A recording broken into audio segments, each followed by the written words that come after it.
Peak season होने के बाद भी गोवा एकदम खाली पड़ा है। श्रीलंका, थाईलैंड और वियतनाम जैसी कंट्रीज या यूं कहें कि गोवा के कॉम्पिटिटर्स बनकर उभर रहे हैं। क्या लोकल टैक्सी वाले खुद ही अपने प्राइसेस मनमाने तरीके से डिक्लेयर कर देते हैं? पेमेंट बनता है 900, मगर ये आपसे 3000 से 3500 रुपए मांगेंगे कि भैया हमें नहीं चाहिए टूरिस्ट।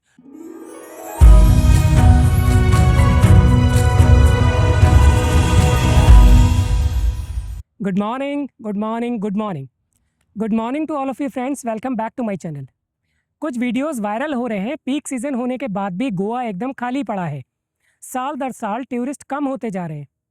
क्या होटल और टैक्सी माफिया के हाई प्राइसेस के कारण गोवा का टूरिज्म बर्बाद हो रहा है?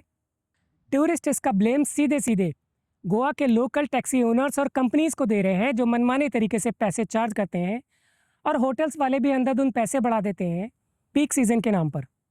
अब इतने हाई प्राइसेस पे करने के बाद भी टूरिस्ट को वो फैसिलिटीज़ और इंफ्रास्ट्रक्चर नहीं मिलता है जिसको वो एक्सपेक्ट करते हैं। और दूसरी तरफ श्रीलंका, थाईलैंड और वियतनाम जैसी countries arrival on visa, free visa, best stay options reasonable price पर उपलब्ध करा रहे हैं और गोवा का विकल्प बनकर सामने आ रहे हैं, या यूं कहें कि गोवा के कॉम्पिटिटर्स बनकर उभर रहे हैं। पिछले दिनों गोवा के ऊपर वायरल हुए वीडियोस पर लोगों के कमेंट से पता चलता है कि गोवा के पब्लिक ट्रांसपोर्टेशन सिस्टम की वजह से टूरिस्ट काफ़ी नाराज़ है। गोवा के टैक्सी प्राइसेस बहुत हाई है, वे ओवर चार्ज करते हैं और कभी कभी लड़ाई झगड़ा भी करते हैं। यह बात तो सब जानते हैं और मानते भी हैं, फिर भी कोई बेहतर विकल्प अभी तक उपलब्ध नहीं हुआ है। सवाल ये उठता है कि गोवा में टैक्सी प्राइसेस कौन डिसाइड करता है? क्या लोकल टैक्सी वाले खुद ही अपने प्राइसेस मनमाने तरीके से डिक्लेयर कर देते हैं? क्योंकि इशू सीधे सीधे टूरिस्ट से रिलेटेड है, इसलिए मैंने गोवा टूरिज्म डिपार्टमेंट की ऑफिशियल वेबसाइट पर जाकर के देखा। आप लोग खुद भी वेबसाइट जाकर के चेक कर सकते हैं। हो सकता है आपको कुछ खास दिखाई दे जाए। कमेंट्स करके ज़रूर बताइएगा। सबसे पहले गूगल पर सर्च करें गोवा टूरिज्म।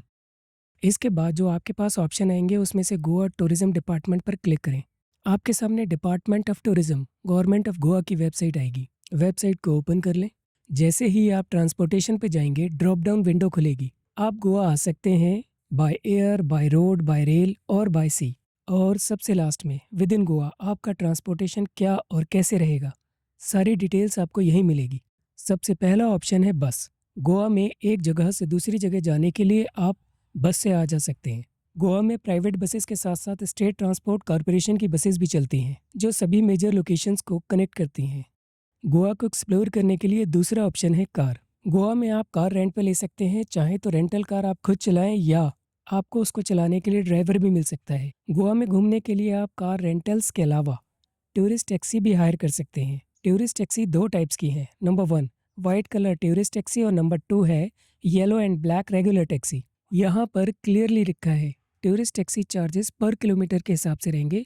आप चाहें तो थोड़ा बहुत बार्गेन भी कर सकते हैं। बस और कार के बाद तीसरा ऑप्शन आता है मोटरसाइकिल। इसको यहाँ पे मोटरसाइकिल टैक्सी बोलते हैं। यह मडगांव रेलवे स्टेशन या बस स्टैंड पर और कुछ एक बीचेस पर ही अवेलेबल है। इसमें राइडर आपको एक जगह से दूसरी जगह छोड़ देता है और चार्जेस ले लेता है। कोई फिक्स रेट नहीं है, आप अपने आप बार्गेन कर सकते हैं। अब आता है गोवा का मोस्ट पॉपुलर ट्रांसपोर्टेशन मोड, जो कि है स्कूटी या मोटरसाइकिल रेंटल। आप यहाँ पर स्कूटी या मोटरसाइकिल रेंट पर ले सकते हैं। इसका रेट है 200 से लेके 400 पर डे। इन स्कूटी या मोटरसाइकिल की नंबर प्लेट येलो होती है, लेकिन स्कूटी या मोटरसाइकिल रेंट पर लेने से पहले आपको सावधानी रखनी पड़ेगी। समझदारी से ही बाइक को रेंट पर लीजिएगा, वरना इंटरनेट पर ऐसे सैकड़ों स्टोरीज हैं जिसमें टूरिस्ट ने अपने बैड एक्सपीरियंस और स्कैम्स को पॉइंट आउट किया है। In spite of that, scooty या मोटरसाइकिल रेंटल ही गोवा को एक्सप्लोर करने का बेस्ट मोड बना हुआ है। गोवा में आपको ऑटो रिक्शा भी मिल जाएंगे, मगर ये बहुत कम है।